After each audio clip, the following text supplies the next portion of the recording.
السلام عليكم ورحمة الله وبركاته. أهلا بيكم في كورس تعلم إكسل للمبتدئين. خليك متخيل معايا لو عندك كمية بيانات كبيرة جدا وعايز في ثواني قليلة تطلع منها معلومة مهمة تفيدك في شغلك أو دراستك، هل هتقعد تحسب بإيديك؟ طبعا لا، لأن ده هيضيع وقتك وهيحتاج مجهود كبير وممكن في الآخر النتيجة تطلع غلط. علشان كده إكسل موجود، برنامج ذكي بيوفر عليك الوقت والمجهود عن طريق شوية دوال قوية جدا بتعمل الشغل ده كله بدل منك. النهاردة مع داتا باي سارة هنتعلم مع بعض count A count blank count F count Fs بأسهل وأبسط طريقة ممكنة، خطوة بخطوة من غير تعقيد. يلا بينا نبدأ.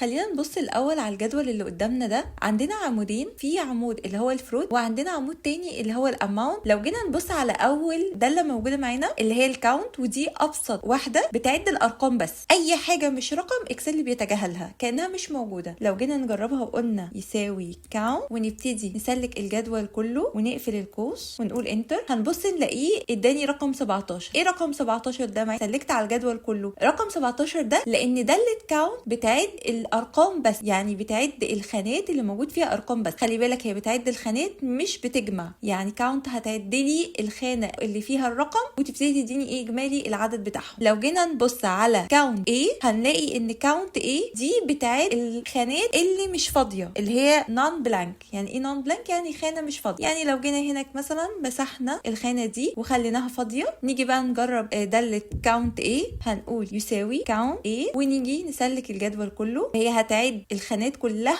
ما عدا الخانه الفاضيه. نقول انتر، هنلاقيها ادتني 33. ليه 33؟ الجدول ده كله اهو اللي انا سلكته عباره عن 34 خانه، لكن في خانه واحده فاضيه، فاذا هو مش هيحسبها، يبقى عندي 33 خانه. لو جينا عند كاونت بلانك، كاونت بلانك دي بتعد الخانات الفاضيه بس. يعني لو اعتبرنا ان كاونت ايه بتعد الخانات مش فاضيه، يبقى كاونت بلانك عكسها بتعد الخانات الفاضيه. يبقى لو جينا قلنا يساوي كاونت بلانك تمام وسلكنا الجدول كله وقفلنا القوس قلنا انتر، هلاقيه اداني ايه رقم 1، لان انا ما عنديش غير خانه واحده بس هي اللي فاضيه. نيجي عند كاونت اف. كاونت اف دي بتعد لي الخانات لكن بشرط، يعني انا بديها شرط وعلى اساس الشرط ده هي بتعد الخانات. يعني لو جينا بصينا دلوقتي بقول لها عدي لي الخانات بس بشرط الخانه دي يبقى موجود فيها كلمه جريبس. يبقى هنعمل ايه؟ هنقول يساوي كاونت اف وهروح اسلك على المكان اللي فيه كلمه جريبس. هاجي اروح مسلكه على العمود بتاع الفروت، انا اديته الرينج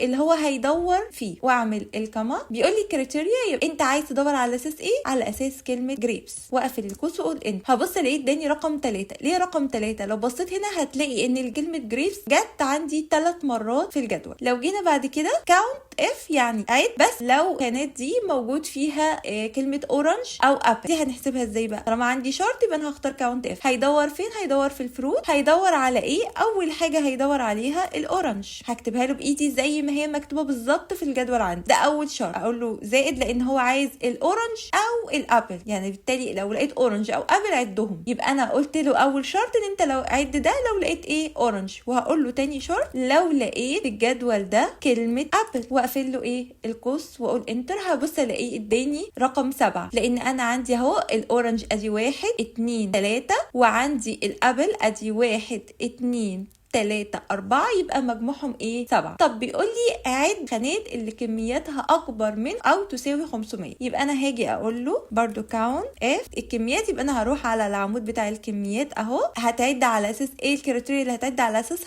ان لو الكميات اكبر من 500. وما ننساش نعمل ايه العلامتين الصغنطتين اللي فوق دول علشان هنا يفهم ان هو عايز بس اللي اكبر من 500 او يساوي 500. ونقفل القوس ونقول انت. هبص الاقيه انه اداني 4. طيب بيقول لي اعد الكميات اللي اقل من 500. يبقى اقول له كاونت اف، اسلك على العمود بتاع الاماونت واجي اقول له انا عايزه الكميات اللي اقل من 200 واقفل القوس وادوس انتر. راح مديني ايه 6. طيب احنا كده خلصنا كاونت اف. ايه هي الكاونت اف؟ الكاونت اف زي الكاونت اف بالظبط، بس بتسمح بكذا شرط، مش بتاخد شرط واحد بس. يعني هو هنا بيقول لي اديني الكميات اللي اكبر من 200 واقل من 500. فهاجي اقول له ايه بقى؟ هيساوي كاونت. طالما عندي شرطين يبقى هستخدم على طول كاونت اف. طبعا طالما قلنا قلنا كميات يبقى كريتيريا رينج 1، يبقى احنا هنروح عند العمود بتاع الكميات ونسلك عليه، ده اول شرط واقول له كما. بيقول لي اول كريتيريا انت عايزها ايه؟ اول كريتيريا انا عايزه الكميات الاقل من 500 واعمل كم. طيب تاني كريتيريا رينج، انا لسه في الكميات برضو لان هو عايز الكميات اللي اكبر من 200، يبقى هسلك الكميات واقول له كما، واقول له عايز الكميات اللي هي اكبر من 200. اصبح هنا انا قلت له ايه؟ انا قلت له اديني الكميات اللي تقع ما بين ال 200